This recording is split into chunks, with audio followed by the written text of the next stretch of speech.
Welcome to Cardinals Cover 2 with Grialou and Mike Jurecki. Cardinals Cover 2 is brought to you by Arizona Cardinals Podcasts. Visit azcardinals.com/podcasts. From the Dignity Health Arizona Cardinals Training Center, here's Grialou and Mike Jurecki. So I got to hand it to one of our Twitter followers, at Dowhannoah. I think I got that right. DOWHANNOAH. You know, we always ask for questions via social media, and we get to those at the end of every show. Well, Dowhannoah wanted to know this particular question. And, you know, it's worth a shot. Who is going to be the number one pick for the Cardinals? And, you know, if we knew that, well, one, what would we talk about for the next 2 weeks? Two, we couldn't tell you. There'd be no suspense then on draft night. Yeah. To me, this is kind of it's been happening a lot lately. Matter of fact, I'm leaving church, and, you know, usually when you leave church, you communicate with people as you're walking out. Now they don't want you to start talking until you leave the church itself. So we gather around. There's usually coffee and donuts. And on Sunday, it was like three deep that wanted to talk about who are the Cardinals picking. And I told them I don't know. And they said, well, give me your guess. And I said, well, I don't know that because I want to give you an educated guess. And they said, if you know, would you tell us? And I said, no, I don't know. And then today, over at the convenience store, and of course I have my Cardinals shirt on, and they know I work here. What are the Cardinals doing? Well, how's Josh Rosen looking in off-season workouts? I said he's lifting weights. He's in meetings. Looks great. Looks in shape. Yeah, I mean, it is certainly the talk around I get it. town. And let's be honest, ever since the regular season ended, knowing they had the first pick, that's where it started. And then obviously they have addressed some positions before free agency started. And then when Murray declared, and then we get to the combine, they've controlled the narrative for the next couple of months, and they're going to continue to control it. And I listened to Dan Graziano on Doug and Wolf this morning, and he talked about they've done a perfect job controlling the narrative. And who knows if they made a decision. I got to think in the next 10 to 14 days, well, how many days away? 15 days away. Okay, we're going to get into that. 15 days away, 14 from tomorrow. At some point, you start setting your board. So, I don't know. I mean, I can guess, but that's not – if I guess, then people will think that's what they're leaning, and I don't think that's fair. Yeah, and I don't think at this point the Cardinals really know. And look, there is time. There's been a lot of time, but I think a decision – we'll put it this way. We're getting closer to a decision. Oh, much closer. I mean – you're still hearing about guys coming in for workouts, visits. You can't work them out here. I think that will go up to the next week, you know, and then when we get to the following week, that's when you start getting. I mean, they've already locked themselves in the room trying to figure out. You know, you got scouts that are standing up for players. You got coaches that are giving the scouts and the front office an idea which player fits their scheme and system. And then ultimately, you got to set your draft board, and that really just includes the front office guys, you know, guys like Steve Keim and Terry McDonough and some of the major scouts. And obviously Michael Bidwell's in there to listen and find out what they're thinking, and I'm sure he's informed of everything that's going on. So it'd be fascinating to be a fly on that wall, you know, a week to 10 days from now. And we're never going to get in there. We walk by it every day, and it's like Fort Knox up there. So it's just fascinating, the process, and they're doing their due diligence. And we focus so much on the first round, and I get it because you got the first pick in the draft, and hopefully they're not in this situation for a long time. That means you're winning games and you're making progress. But there are so many good players that you can get at 33 and 65, and I understand the fascination with the first overall pick. But this is not just one round. They got 10 draft picks, and I'd be curious to see how if all 10 is going to make the roster. I think they got 74 guys on the roster right now. You had 10 draft picks plus the undrafted free agents. Some of those guys come in on tryouts only, and you can go over until they come here because they agree to terms, but officially until you come here and you sign a contract or offered a contract, those numbers are fluid. So they're going to have to make some roster moves at some point, but they got 74 guys on the roster. and we're looking at drafting 10 guys in 2 weeks. Yeah, April 25th is when the fun begins. And with that, how about we take off on this Wednesday afternoon, let you know what's ahead on the show. The preseason schedule has been released. We'll go over the 4 games, including the all-important third game. Offensive fit, Josh Rosen or Kyler Murray? That's the big debate. What about David Johnson? How does he see himself fitting in? And, of course, your questions via social media using the hashtag CardsCover2. Hashtag CardsCover2 using the number 2 to get involved in the show here this afternoon. But we'll get into all of that. First things first, though, the news of the day. And, yes, Phase 1 of the offseason strength and conditioning program continues. It is day 3. Yesterday, the doors were opened for a brief time to the weight room to allow the media access, film guys working out. Then later, a handful of players were made available. David Johnson, Chandler Jones, Budda Baker, and Robert Alford. A lot of questions, which was to be expected, about Josh Rosen. Johnson, Jones, and Baker were all complimentary on how Rosen has handled the past 2 months or so, complimented his leadership, which had been questioned by some since the season ended, and I'm not exactly sure where all that came from, but the players set the record straight. And then there were also quite a few questions about Kliff Kingsbury, brand new head coach. You know, what is he like when he stands in front of you guys for the first time and has that first meeting, which he did on Monday? Baker called Kingsbury, quote, a cool guy, laid back, unquote. Other players called him straightforward. And then Baker kind of added this about Kingsbury, that he is someone that Baker believes will be easy to talk to. Yeah, I mean, I believe so. Even, you know, we have our little teamwork message thing. He sends us messages the first day saying excited to meet you guys and all that type of stuff. And we were talking about the parking because we didn't know the parking situation yet. So I didn't know, because I had my spot last year, I didn't know if it changed. So he didn't know and put that out yet. So I hit him up like, so what are the parking arrangements? And then he was like, so you have the same one as last year. So I feel like, of course, he's going to be like that. And if anyone has any type of questions, you can just go right up to his office. That's big news, huh? You got to keep your spot? Yeah, I got to keep my spot. That's good.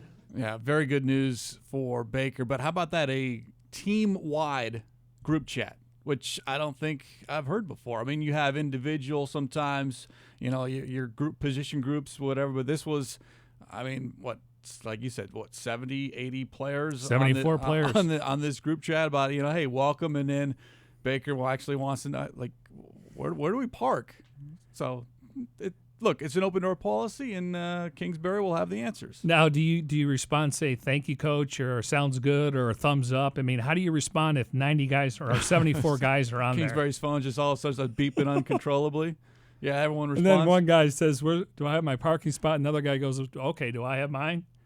See, there's a rule, I think, if you've been in the league over 5 years or are a veteran player, you get to park, you know, behind the security gate. Otherwise, you got to find a spot. We're not parking in the parking lot now. It's still hard to find a place to park. And that's good because, as we talked about on Monday, that guarantees that you know that it is a solid turnout here, and this is all voluntary, but guys are showing up every single day, 3 days in at least. Yeah, and sounds like, you know, and he never came across, and again, I haven't talked to players.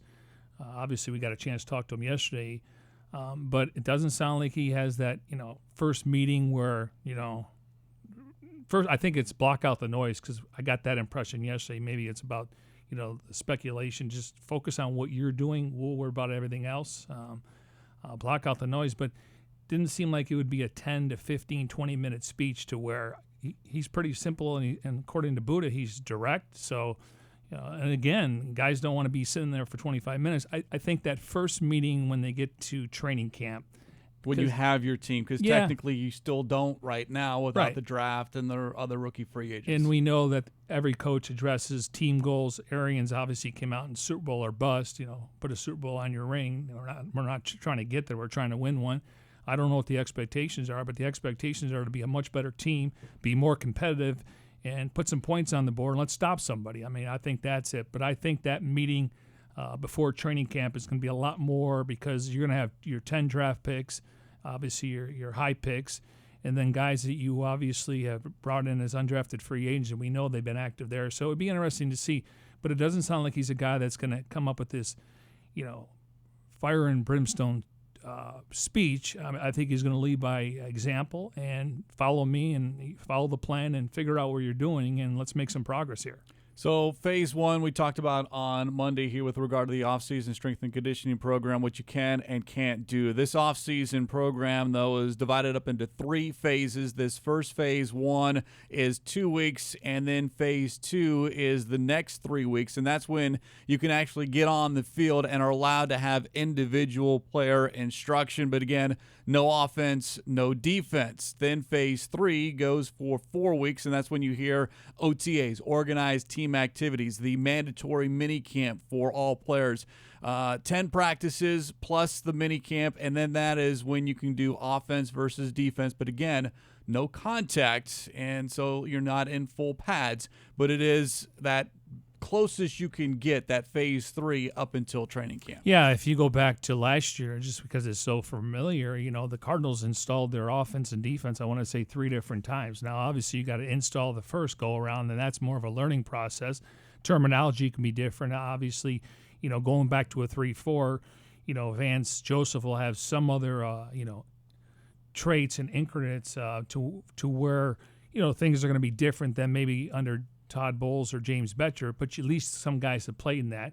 And then you'll install again for OTAs, and then you'll install again for training camp because it needs to become second nature. Repetition. Repetition, exactly. The more you do it, the faster you can play. You're not thinking as much, and some guys will make progress there. Some will struggle with it, obviously, if you're a rookie because you're walking into a brand-new situation. Even though you may know what Kliff's offense looks like or what Vance Joseph's defense is going to look like if you're Bosa, but for the most part, when you get to camp, then you got to kind of figure it out. But this is going to be a learning process. And to me, coaching is about teaching. At the end of the day, it's about teaching, putting players in position to make plays. The other thing, since our last show on Monday, we do know the 4 preseason games. That schedule has been released. Actually came out late on Tuesday morning. Cardinals will host the Chargers and Raiders in the first 2 weeks. That Raiders game actually has a specific date. It's Thursday, August 15th, and will air nationally on ESPN. And in the Cardinals' final 2 games, at the Vikings, at the Broncos, and the Cardinals will travel to Minnesota for that third and predominantly most important preseason game when you expect the starters to go into the second quarter, maybe the entire first half, depending on how much work perhaps they need to learn what Kingsbury and Vance Joseph want to do offensively and defensively, respectively. So Chargers, Raiders, Vikings, and Broncos, the 4 preseason opponents. I mean, on paper, we'll throw away the Broncos game because usually teams, there's up to 40 guys that are not dressing. It's been the case. I think they played them 14 out of the last 16 years in the final preseason game. This year it happens to be on the road. Rivers could play a couple of series. That's a good matchup. Obviously, he's more worried about the regular season. We could see a lot of Tyrod Taylor unless they draft a quarterback. Yeah, there's a lot of teams, especially that first preseason game, they don't see any action. Right, exactly. So, and I'm curious to see how Kingsbury handles it, knowing it's a new offense and, whether it's Josh or Kyle Murray or Nick Bosa, how do you approach that? And then the Raiders game, I'm sure Carr's going to get some reps. Now, we don't know if they're going to try to move up to get another quarterback. I think they want a new quarterback when they go to Vegas next year, so I think they have so many holes, whether they try to move up or not, fill some of those holes and then maybe address the quarterback position next year. And then the third game, I think Minnesota, I know there was a lot of pressure on Kirk Cousins last year. It was Super Bowl or bust. I thought that was unfair. He obviously, they fired the offensive coordinator during the season. I think he'll be much better in the second year. Obviously, you got to now deal with, other teams in the division, Packers, Lions, etc. But I think Minnesota would be a great test for that third preseason game. Now it's a matter of how much do we see from Cousins and how much do we see from the Cardinal starters. You know who is very happy about that schedule and how it plays out? There's one guy out at the stadium who loves to see the schedules come out. Oh, I know where you're going. Yeah, it's our sod god, Andy. Yeah. You get an extra 2 weeks, maybe even more, depending on if you open it up on the week 1 on the road. Exactly. So the first 2 games are at State Farm Stadium, and then the last 2 preseason games are on the road. And like Craig said, depending on when your home opener is, you could have 3 or 4 weeks before your first game to get that field right, and whether they replace between the hash marks or the entire field that thing will be looking sweet. And especially considering training camp is played on that field as well. So Absolutely. the more time that you can get to get ready for the regular season, that's the a great better. point. So it's a good point there, Ohms. And in regular season, he always looks for October time because that's when you overseed. Mm-hmm. He hopes for the bye week and a road game or some combination of it. So do I because I need to seed my lawn at home too. Perfect. And everyone cares about that. I think you got to post a picture of your lawn. It looks like I've done that before. It looks like the one in Glendale, and it looks like the one out here in Tempe. Do you see his yard? Oh, yeah, it's spectacular. I mean, there's some work put into that. Absolutely. I'd be out there with scissors kind of just trimming things. I wouldn't use the hedgers or anything like that. I'm using scissors. By the way, this is the Cardinals' first preseason game in Minnesota since 2014. When I was telling you this, MJ, earlier, whenever I hear or see Minnesota, especially at Minnesota in the preseason, the one game that pops in my head, Buzzkill. I had to go back and look it up. The 2000 preseason at Minnesota, Cardinals lost the game, lost 7 players. I want to say three for to the IR. season, and I looked it up. Rob Moore, Kobe Reinhart, and J.J. McCleskey, all done for the season. And they, at the time, all the talk, Vince Tobin, the head coach at the time, blamed the turf. I would, now, too. Of course, we've got a brand new stadium. You and ever that's been to not an that issue. stadium? But, yeah, it was. There were a lot of players not happy coming off that week. No, and that's why they got a new stadium, and that shouldn't be an issue. They played Super Bowls there. Heck, they even had the Final Four. I know it's not on a turf, but that stadium is state-of-the-art. It's the most, I guess Atlanta's the most recent, but they're second right now. I would blame it on the turf, too. I was at that game. My favorite memory from preseason in Minnesota was our Spanish color dude, Rolando Cantu, an international businessman.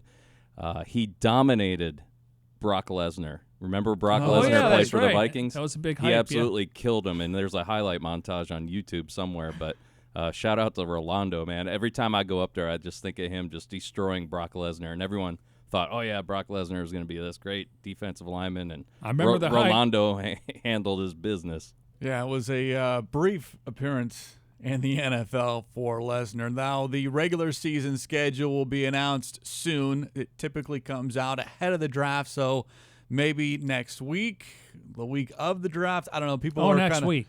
Next week. Do you know for certain? They don't tell you, but if you go by history, it's going to be next week. Yeah, but they never put like a specific day. They don't give you much leeway. No, it's like, hey, tomorrow the schedule gets announced. Right, and that tells me they're still figuring it out. Yeah. I mean, so it could be next Tuesday, Wednesday, or Thursday, but it will happen next week. We do know this. We do know who the Cardinals will play. The home games, Falcons, Panthers, Steelers, Browns, Lions, and then, of course, the NFC West, Niners, Seahawks, and Rams. Cardinals will travel to New Orleans, Tampa Bay, Baltimore, Cincinnati, and the New York Giants, and then, of course, make their trips to Seattle, San Francisco, and Los Angeles. That is, by my count, 4 playoff teams: Saints, Ravens, Seahawks, and Rams. All right, who do you want them to open up at home with? Now, I keep pushing the Browns, but I think the Browns are going to get like 5 national games because they're like the chic pick, even though you still got to beat the Ravens and John Harbaugh, and you still got to go through Mike Tomlin and the Steelers. And I like Freddie Kitchens, but he's a first-year head coach. We'll see how many mouthpieces they got on defense. Wilkes is going to have his work cut out there. So I don't know if the Browns are going to be an option, but if you had your preference, whether it's week 1 or 2, who would you like to open up with? My guess will be the 49ers. Division game. Yeah. Now, are we looking at that doubleheader on Monday night? Well, if that's the case, then maybe it would be the Browns. I don't know if Cardinals 49ers is. Well, usually it's West Coast teams, True. But it could be an East Coast versus West Coast. Yeah, I mean, I'd like to start off with at home with the win, but if you get the win on the road, you come back in week 2 and you get that's great because we were not in that position last year. We're not talking about last year. No, I'm just saying in general. But maybe the Buccaneers, because the Arians, the schedule makers, they try to be cute here. Let's be honest. Now, they're doing this in front of the draft. So do they kind of figure out which teams are going to select certain players? Yeah, I'm sure that goes into it. Do you try to forecast or try to get a heads up if you can? I would try to avoid Tampa in the month of September. I know they say that about Miami. It's just the humidity. But it's a football game. Everyone's got to play, Although if you get a first-year, now Arians is not a first-year head coach, but a first-year head coach with a team like Tampa Bay, sometimes you want to play those teams earlier in the season than later. Well, I can probably say this every week. Todd Bowles against a young quarterback. Yeah, that's there'll be a lot of that discussion. Oh, it's going to be, whether it's Josh or anybody else. Yeah. Well, we had that discussion last year with Rosen. Right. Different defenses, the Vikings, and how do you adjust it? Yeah. Yeah. It's going to be a storyline a lot in 2019. That's what I do when the schedule comes out. What's Murderer's Row? You look at the quarterbacks. Now, it means nothing because they can get hurt. Maybe they're struggling offensively. You just don't know. But on paper, you're like, wow, they got a 4-week stretch of, the top 8 quarterbacks in the league. Well, they're going to have to deal with the Cardinals' defense, too. I mean, you factor in the weather. Tampa Bay, as you mentioned, Baltimore, Cincinnati, New York. You don't want to be playing some of those cities too far into winter. Yeah, we looked at that Green Bay game, and they were able to go in there and get the upset. That's true. Yeah, and then you have games like that where you're like, oh, hey, that's a win. Yeah. Yeah, it's always fascinating. I look for, obviously, your home opener, how you finish the last 2 weeks. Usually it's been division games. Where's your bye week, and how many primetime games you get? We know that each team gets a Thursday night game. So we'll look forward to that, perhaps, potentially, probably. You're not buying it. Oh, until I get noticed. It's tomorrow. I okay, don't know. Let me just give you a hypothetical here. You think they're going to announce it the Wednesday before the draft? No. Okay. I don't even think they do it a Tuesday before the draft. No. But it could be Monday. Could be Monday before the draft. Okay, next week. Let's just plan on next week. Okay, next week. You heard it here first on Cards Cover 2. Mike Jurecki reporting that the schedule will come out next week. I got 5 days, so I'm covered. 7. Maybe they do it on No, a weekend. no, they're not going to. Okay. No, people got to book their flights. This is big stuff for the fan base. That's true. Cardinal fans have been really good on the road. Jimmy will tell you. Even when they went to London, you pick 1 or 2 games. You travel with the Bird Gang. Yeah, it's a big deal for people. The games that stick out to me. 2015 in Chicago was amazing. 2016, I believe it was, in Dallas. I could not believe how much red was in the stands compared to that blue in that stadium. And then, of course, the Miami game in the rain, huge presence. And then London was great. So the Bird Gang is stepping it up.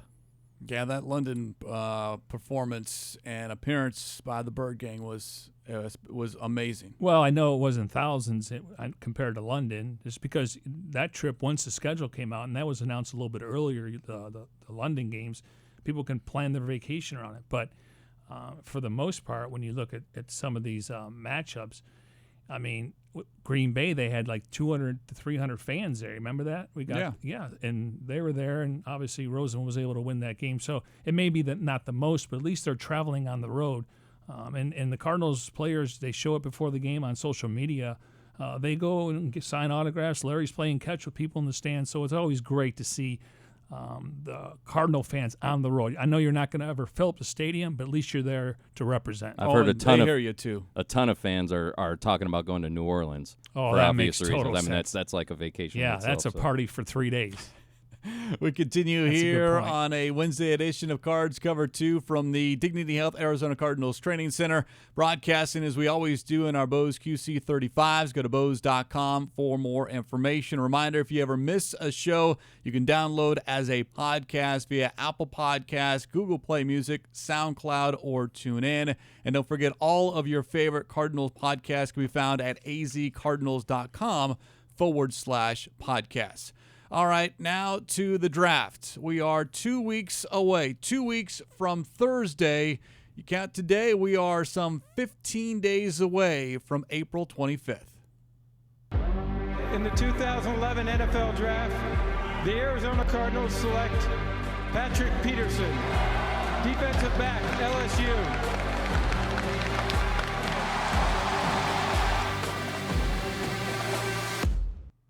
I think the Cardinals are happy with that pick. Got him 5th overall. Pro Bowler every single season. He has been with the Arizona Cardinals, Patrick Peterson. We'll see what the Cardinals do here with the number 1 overall pick. And, of course, azcardinals.com continues its The 1 at 1 series, looking back at the last 30 number 1 overall selections and that player's impact on the team and the league. Since our show on Monday, Darren Urban and Kyle Odegaard have revisited the 2005 and 2006 top picks. In 2005, it was Alex Smith. 2006, Mario Williams. And that selection ended a 5-year run of quarterbacks going first overall. Texans chose second that year, went with Reggie Bush. Vince Young, the first quarterback off the board at number 3 in 2006. Yeah, and Bud Adams basically told, I want to say the general manager was Floyd Reese, who does radio there, and Jeff Fisher was the coach, and he was a big Texas fan. And after that Rose Bowl game, he instructed, you're taking Vince Young. You have no choice. Now, obviously, Charlie Casserly had to make a decision, went with Mario Williams, and then Reggie Bush went number 2 there.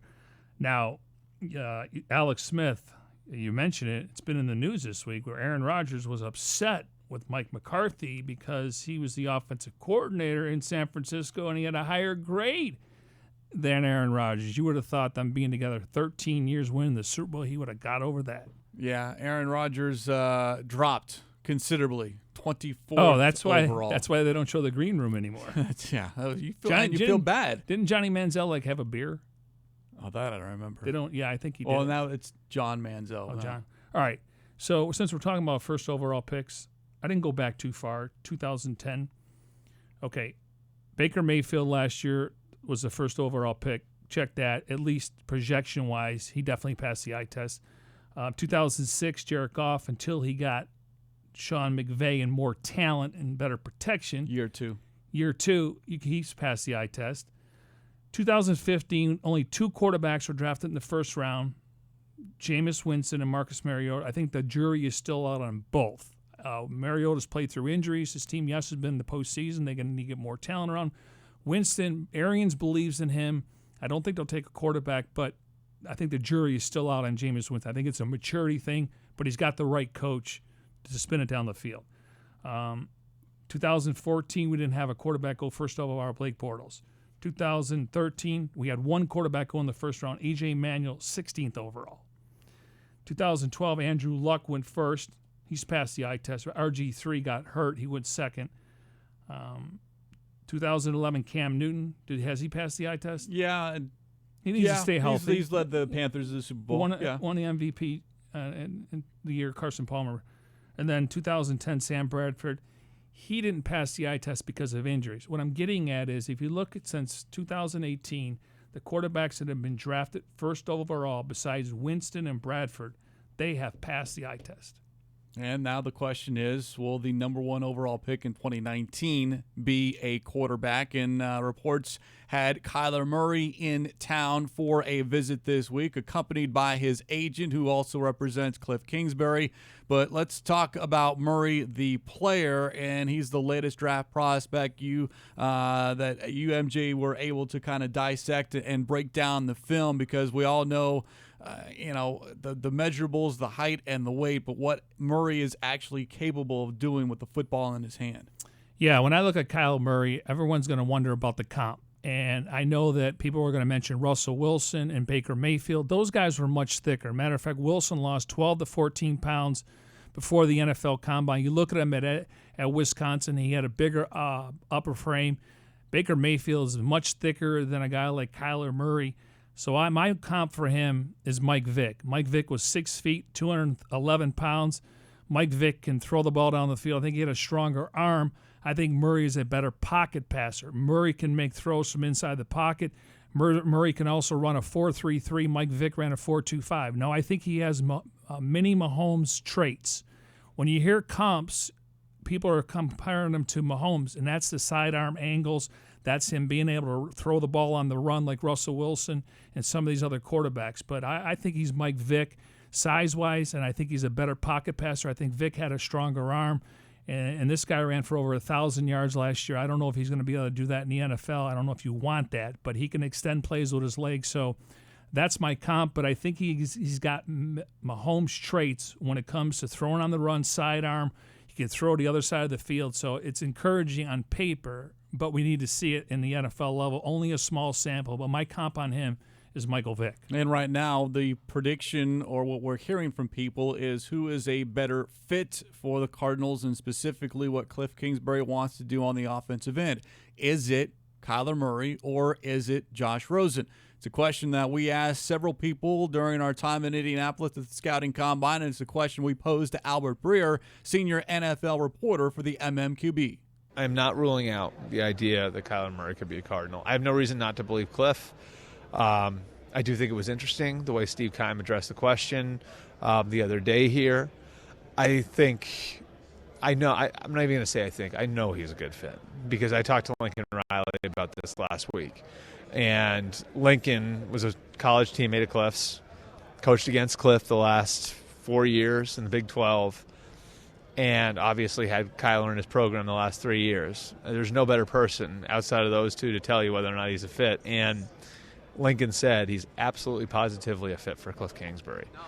And so, there's no question. I think Kliff is adaptable to different types of quarterbacks. I mean, over the last few years, he's coached Johnny Manziel. He's coached Patrick Mahomes. He's coached Davis Webb. He's coached Baker Mayfield. So he's worked with different types of quarterbacks. But I don't think there's any question that Kyler Murray would be a very, very good fit for what they want to do. If you're the Cardinals. Yeah. Now, in December, Steve said he was embarrassed to have the first overall pick. Now that we're in the offseason, everyone's 0-0, they're excited. Mm-hmm. Do you think they're playing it right by some of their comments? I know when we say right now, people start to read into that. I think that was a little tough on Josh Rosen. Because even if you are looking to trade him, and look, I want guys to be honest, right? Like, we're all in the business of people being honest and giving us real information and everything else. I think maybe a little of the collateral damage is that hangs over Josh Rosen's head a little bit now. And I don't know if it was intentional the way he phrased it. I don't know if he thought no one was going to pick up on it. But I do think that there's, a little something there that probably hangs over Josh Rosen now because the natural connection between Kyler and Kliff is there. Now, one note on Kyler Murray, it has been confirmed he will join 22 other draft prospects at the combine, at the NFL draft in Nashville, Tennessee. So he will be there. The only name that we've talked about that's potential first-round draft pick that is not going to be in attendance or at least not confirmed right now, and that's quarterback Dwayne Haskins. Otherwise, all the top names have confirmed that they will be in Nashville. So they'll walk across the stage, shake the commissioner's hands, put on the hat and the jersey, and then be off on their way to do whatever they need to do before going to their respective teams. So there was some talk about, who was going to be there. Remember, Baker Mayfield was not at the draft last year, and that's becoming more of a thing. Guys kind of want to be in their comfort area, and whether that's at home or in a party amongst friends, as opposed to being, off in a green room around a rectangle, around a circle table. Yeah, and Jameis Winston a few years ago, I think he was at his grandmother's house. Obviously, helped raise him, and I get it. It's obviously a great moment to be introduced to the commissioner. Get the bro hug, get the jersey. I mean, just to go through it. But some guys are different, and it's tough for a lot of families, especially if you have older grandparents that travel. So they have these parties here. Nick Bosa is going to be there. Quinnen Williams is going to be there. The only quarterback that is been talked about, but they're only inviting 3 quarterbacks: Murray, Locke, Daniel Jones. Dwayne Haskins is not invited. Now, usually they invite 22. This year they announced 22 plus Murray, which is 23, right? So did he turn it down? Because, he's an Ohio State guy. He's got a lot of family in that area. He grew up in that area. Does he want to stay home? You never know if somebody turns it down. But they don't invite 32 because they're going to have 5 to 8 guys that are going to be going home that night, PO, because and they'll get drafted early on Friday. But it's such a huge disappointment when you've been told you're going to be a first-round pick. And I blame it on the mock drafts and the agents because after a while you see 40 names that are going to be 32 picks. It's never going to happen. And then they get disappointed. So they only really invite 22 to 23 because they don't want anybody to be disappointed. Clearly, they've done research that these guys are going to project it. Now, somebody could fall because of medical, character, some video could come out, etc. So nice to see the top guys being there because I think they can enjoy that. But I also understand if you want to do it in your neighborhood. Now back to the conversation about fit with regards to what Kingsbury wants to do. It's not just about the quarterback position. Paul Calvisi and Kyle Odegaard discussed the other positions that might be affected with the Kingsbury offense and this draft primer.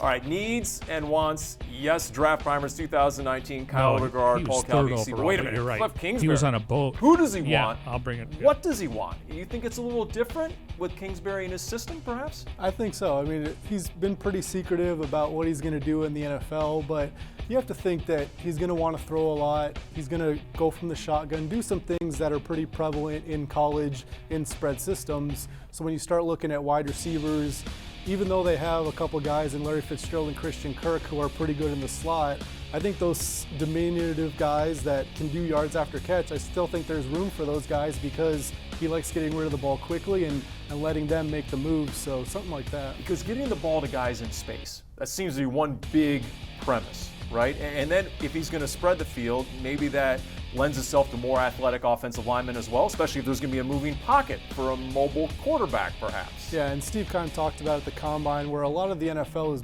doing that, moving toward the more athletic offensive linemen. We've seen the college game infiltrate the NFL, and there's a lot of that where you're not doing the downhill running game as much. Like you said, it's more play action or bootlegs or misdirection and end arounds, different things, and you want those guys to be able to pull and to move to block those guys on the outside. Do you think that reduces the learning curve for these college offensive linemen? Because what have we heard the last 5 years? Oh, it's getting tougher and tougher for college offensive linemen to adapt and play immediately and be successful in the NFL.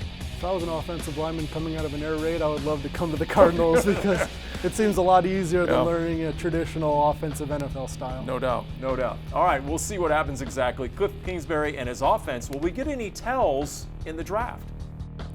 Good stuff there from Paul and Kyle. And for all the draft primers, you can go to azcardinals.com. Now, as far as fit and particularly David Johnson, people want to know how he will fit with this offense. And Johnson is too. He told the media yesterday he hopes to get the ball just a little bit more than he did last season.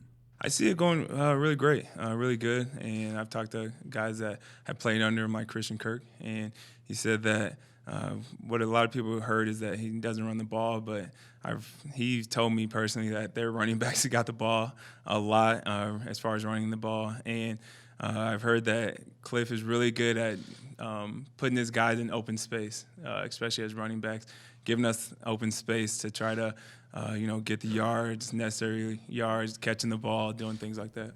I think you're going to hear that phrase open space a lot once the players figure out what exactly they're being asked to do on the football field, because we've heard that a lot, not just from Kingsbury, but from others that have kind of watched the air raid offense and then watched what Kingsbury did at Texas Tech. And it's not so much the deep threat or beating someone off the line of scrimmage. It's just getting the ball into your playmakers' hands. And if you spread it out enough, then there are less obstacles, if you will, in front of you, and you want to make sure that David Johnson has the ball, Christian Kirk has the ball, Larry Fitzgerald has the ball, and others whom they might pick up or add or find someone that there's easily adapted to this offense, whether that's a TJ Logan or a DJ Foster. So open space, this was the first time we've heard it from the player in that locker room, but I think that's going to kind of be the buzzword, especially as we get closer and closer to training camp. Well, if you just watch Kansas City, you watch the Rams, you watch a little bit of the Bears, I think you're going to see something similar here. Of course, we can always go back to the Texas Tech tape. Again, it's a different level, but you're starting to see some of that air raid / RPO concepts. And the idea is for the quarterback to get rid of the ball less than 2.5 seconds. Matter of fact, he tries to get rid of the ball within 5 to 7 yards of the line of scrimmage. I mean, everything's fast, quick, getting guys in space. And, David Johnson, to me, there's a couple things. First of all, from a personal standpoint, he hears it from the fantasy fans, and he couldn't care less personally. He's out there to put up numbers because he's been well paid. And he knows that. So he thinks he's been forgotten when you start talking about the top 5 backs in the league. And we'll see what happens. But he wants to get back to 1,000 yards rushing, 1,000 yards receiving. We'll see how many touches and targets he gets per game. He should be the bell cow. I don't know if he can duplicate what he did in 2016, 20 touchdowns, 16 rushing, 4 receiving. But he should be a guy that's going to get 1,500 to 1,800 yards. And, a lot of talk about what about the play action, because normally in play action, the quarterback is underneath center. And by underneath center, you got to turn your back on the defense. You got to put the ball in the belly of the running back. He's got to fake it. He's got to suck those linebackers in, and then all of a sudden they can throw it down the field because the front seven's kind of going to the line of scrimmage. Well, according to Kingsbury, he's going to be in the shotgun. Josh will be in the shotgun at least 90, 95%, or whoever the quarterback is, 90, 95%. And David talked about that yesterday, about this isn't the first time this has happened for him. Yeah, it's a good setup because that's all we're always curious about. And Johnson, at least so far, has been used to getting that ball, from a quarterback who operates under the center. But as you mentioned it, Kingsbury, it sounds like, or he's hinted at and came out and said, yeah, we're going to be in shotgun a lot offensively. And for Johnson, he's okay with that. I actually love that. I did that in college. That's all we did in college was that gun read option type thing. And I think really it opens up more space for me and make me be able to read the defense a little bit more besides getting the ball from under center. And I feel like I said, I've been doing it for 5 years in college, and then so I got really used to it. Now that goal of 1,000, which he came close to doing in 2016, only 2 other players have done that in NFL history, Roger Craig and Marshall Faulk. And we kind of lost sight of this last year as far as his rushing totals, but he came close to 1,000 rushing yards a year ago, but fell way short of it on the receiving end, had less than 500 receiving yards. And the touches aspect, I hear what you're saying, MJ, but he could very well get fewer touches but be more effective. And I think that is something to pay attention to because, yeah, as a running back, you want more touches to kind of get in gear, but this offense might not be something that where you can get into rhythm a little bit, especially if you're out of the shotgun and throwing the ball more. But if he's getting his touches, and even if it's a quick screen, yes, that's a reception, but it's almost like a run play, then maybe he can get 5, 6, break it out to a 15, 20-yard gain. Yeah, I get what you're saying. To me, it's twofold because we're going to see the hurry-up offense. Doesn't mean that they're going to run to the ball. They're going to just not huddle so the defense can't make substitution patterns. So it's our personnel against yours. If I switch personnel, you can switch. And they may, and Kliff may be able to talk to the quarterback in his ear up until the 15-second mark. So, but again, they're not going to huddle.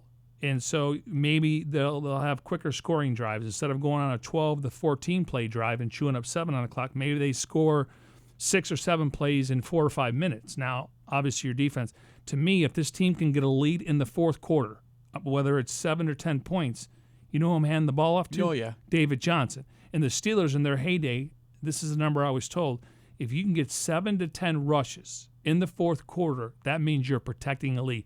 You don't want to get conservative, but you're trying to wear your opponent down, and David Johnson's the perfect guy. Now, you still want to have a change of pace guy, and you don't want to be playing prevent offense. You still want to be aggressive, but there's going to be games where you're going to have to rely on the running game. I'm not saying you can't come out and set it up with the passing game, but they're going to complement each other. And at the end of the year, I think we're going to see 55% passing, 45% running. Would you sign up for that? Oh, absolutely. Me too. It's not going to be 50-50. I think there's only one team last year maybe it was 50-50, and it's like 48 to 52. It's hard to do in this league when it's a passing league. And it might even be more closer to 60, it could, 40, depending on how how like 50, successful 56. you are. I don't see it being in the 60s. Now, that means you're trailing, or that's just the offense. That's something we're going to have to learn. I'd have to go back and look at the Rams, and they were playing with leads, but they were scoring really quick. Now, new running backs coach James Saxon was on the Coaches Chronicle podcast yesterday with Paul Calvisi and Lisa Matthews. Here is how he sees Johnson and the running backs fitting into this offense. I just see a lot of wide open space. That's all I see, and I tell those guys that same thing. And I think it's going to be fun for them. I think the game of football itself is where it's at now in this day and age. It's offensive driven. Defenses have a harder time defending it. You can see that in the scores. But for this particular offense, I think that all these young men who get an opportunity to play in it are going to have a whole lot of fun, because I think Coach Kingsbury is that. And I think the Cardinals organization is very fortunate to get him. And I'm very fortunate to be here and be a part of that. David Johnson talked today about a lot of the plays coming out of shotgun and how that can affect him as a running back. What do you see from a running back taking it out of shotgun? What kind of benefits can it have on the offense? Well, I think schematically, I mean, the defense is going to do what they're going to do, and as an offensive coach, you can be rigid in your thought and be old school football coach who wants to line a guy back at 8 yards and put a fullback in front of him. Yeah, well, those schemes work as well. I mean, if you're committed to them.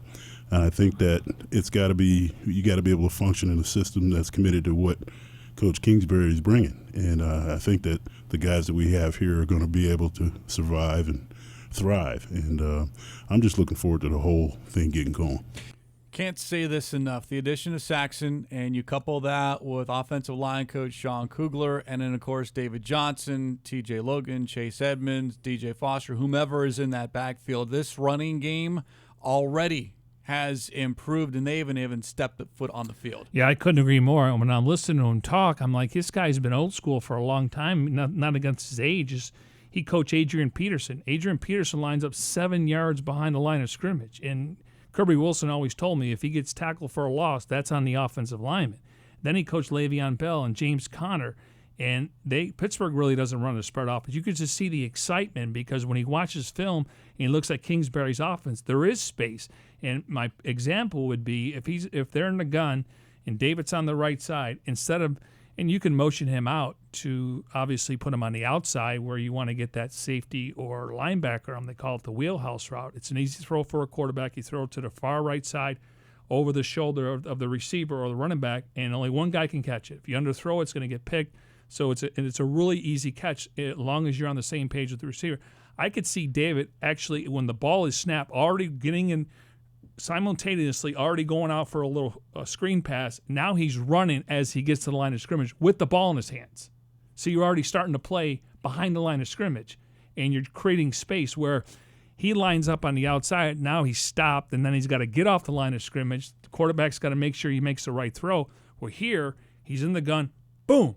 Now he's past the line of scrimmage within 2 seconds. Yeah, you get a head start against that defense, and it's something that we're all going to have to pay attention to see how well, one, it works, because it looks great on paper and you can look at Texas Tech film or whatever else, but how do these guys handle that, because it is going to be an adjustment. I mean, again, watch Kansas City, watch the Rams. This is a similar offense. Again, everyone has their little blueprint on it. There's like one thing that impresses me about McVay, he can run the same play or two different plays out of the same formation. One's a run and one's a pass. Absolutely. When you can do that, now you're playing chess.